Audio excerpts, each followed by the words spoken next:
Iran ఏమంటుందంటే, మేము యుద్ధం ముగింపుకైతే ముందుకు వస్తాం కానీ కాల్పుల విరమణకి కాదు.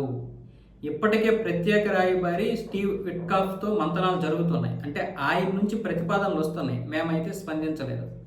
కాల్పుల విరమణకి మేము ముందుకు రావు, యుద్ధ విరమణకి మాత్రమే. యుద్ధం ముగించేస్తాం, దానికి కొన్ని షరతులు ఒప్పుకోవాలి. ఈ విషయం గురించి ఇప్పుడు European Union Council Antonio Costa ఈయన మాట్లాడుతూ సోషల్ మీడియాలో ఒక పోస్ట్ పెట్టాడు. నేను ఇప్పుడే ఇరాన్ అధ్యక్షుడు పెజెష్కియాన్తో మాట్లాడాను, మిగతా మంత్రివర్గంతో కూడా మాట్లాడాను. పశ్చిమాసియాలో ఉద్రిక్తత పరిస్థితులు చాలా దారుణంగా ఉన్నాయి.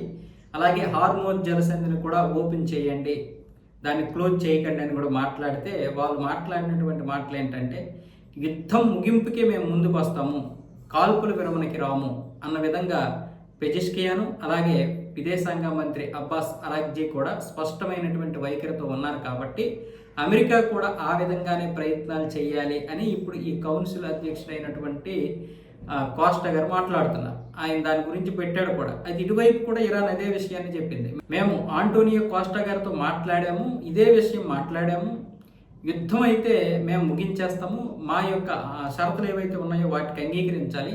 ఇప్పటికే విట్కాఫ్ మాతోటి మంతనాలు చేస్తున్నాడు, అంటే ప్రతిపాదనలు చేస్తున్నాడు, మేము మాత్రం స్పందించలేదు.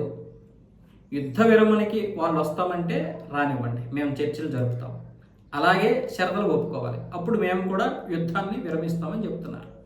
ఈ పశ్చిమాసియా ఉద్రిక్తతల వల్ల విపరీతమైనటువంటి నష్టం ఏర్పడుతుంది. అటు యూరప్ దేశాలకి, ఇటు ఆసియా దేశాలకి, అన్ని దేశాలు ఇప్పుడు తీవ్ర నష్టంతో ఉన్నాయి.